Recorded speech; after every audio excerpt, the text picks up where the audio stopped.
Right now, in the town of Ilulissat on Greenland's west coast, tourists are filming icebergs the size of city blocks crashing into the sea. And what looks like a spectacular natural show is actually the visible symptom of something scientists say is happening far faster than climate models predicted. A study published this year in Nature Communications, led by researchers at the University of Barcelona, found that meltwater production from extreme melting events across the Greenland ice sheet has surged sixfold since the early 1990s, and that the area affected by these extreme melt episodes has expanded by nearly 2.8 million square kilometers every single decade. 7 of the 10 largest melt events ever recorded have happened since the year 2000. Today, we are going to break down exactly what scientists found, why Greenland's ice is breaking apart and melting faster than anyone expected, and what this actually means for the rest of the planet. No exaggeration, no doomsday guessing, just the data, the physics, and the real stakes. Drop a comment right now. Have you ever seen images of Greenland's icebergs or watched footage of a glacier calving into the sea and felt the scale of it? Tell me what you thought. So many of you have seen those videos circulating online, and I always want to hear what stood out to you. If you want to know the moment new research on this topic comes out, subscribe right now. It costs nothing, and a thumbs up tells the algorithm to put this in front of people who genuinely want the real science. Let us get into it. The Greenland ice sheet is the second largest body of ice on the entire planet, smaller only than Antarctica, and it holds enough frozen water that, if it fully melted, global sea levels would rise by roughly 7 meters, enough to redraw the coastline of nearly every populated continent on Earth. To put that scale in perspective, the ice sheet covers roughly 80% of the entire island of Greenland, an area larger than the combined territory of France, Germany, and Spain, and in places the ice sits more than 3 kilometers thick, meaning the weight of accumulated snow and ice compressed over hundreds of thousands of years has physically depressed the bedrock underneath it, below sea level in large sections of the interior. Nobody studying this expects that complete melt to happen quickly. The timescale for a full collapse would run into centuries even under aggressive warming scenarios. But the new research published this year is not about a distant future collapse. It is about how much faster the ice sheet's normal melting process has already accelerated compared to just a few decades ago. The research team, led by Joseph Bonsoms and colleagues, analyzed what they call extreme melt events, days or short periods when temperatures spike high enough to trigger unusually intense surface melting across large sections of the ice sheet at once. Comparing data from 1950 through 2023, they found that meltwater production from these extreme events averaged around 12.7 gigatons per decade in the earlier half of that record, then surged to 82.4 gigatons per decade in recent decades, a 6-fold increase. A gigaton of water is roughly 1 billion metric tons, so the shift the researchers documented represents billions of additional tons of meltwater pouring off the ice sheet during these intense episodes compared to the mid-20th century baseline. The area of the ice sheet affected by these extreme events has also grown dramatically, expanding by an estimated 2.8 million square kilometers per decade since 1990, meaning these melting episodes are not just becoming more intense in the areas they always affected. They are spreading into regions of the ice sheet that historically stayed frozen and stable even during warm summers. Northern Greenland in particular has emerged as a new hotspot for this kind of extreme ice loss, a region that scientists previously considered one of the more resilient, cold-buffered sections of the entire ice sheet. The study's authors were specific about why this matters beyond the raw numbers, comparing melt patterns since 1990 to conditions between 1950 and 1975. They found meltwater from these extreme events has increased by roughly 25%, purely from these individual episodes, and when accounting for all extreme melting events together, the total increase reaches as high as 63%. That gap between what warmer average temperatures alone would predict and what is actually being observed is exactly what has researchers describing this as thermodynamic intensification, meaning the physics of how heat converts into meltwater is itself behaving differently than it did 50 years ago, producing more water per degree of warming than older climate models assumed. This connects directly to what tourists and researchers alike are now filming in real time at places like the Ilulissat Icefjord, a UNESCO World Heritage Site on Greenland's west coast. The glacier feeding that fjord, known as Kujalek or Jakobshavn Glacier, is widely regarded as the fastest moving glacier on the entire planet, flowing at speeds that have been measured at roughly 50 meters per day, an extraordinary rate for a river of ice more than 1 kilometer thick and 7 kilometers wide at its terminus. It alone produces somewhere between 20 and 35 billion tons of icebergs every single year, according to different measurement estimates, accounting for roughly 10% of all icebergs calved from Greenland's entire ice sheet combined, despite draining only about 6.5% of the ice sheet's total area.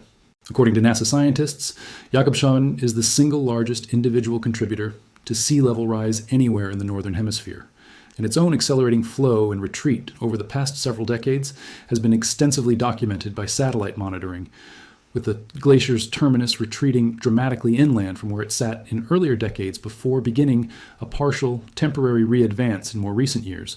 Behavior that itself reflects the complex, sometimes non-linear way individual glaciers respond to changing ocean and air temperatures. When a chunk of that glacier's face breaks away, the process called calving, the result is exactly the kind of dramatic, camera-ready event that has gone viral repeatedly this year. Ice cathedrals rising more than 300 feet above the waterline, suddenly cracking loose and rolling into Disco Bay, sending waves across the fjord powerful enough to rock tour boats anchored a considerable distance away. What connects these viral calving videos to the Barcelona study's melt data is a feedback process glaciologists call the melt elevation feedback, and it works like this. As the surface of the ice sheet melts, the ice sheet's overall elevation drops slightly in that area.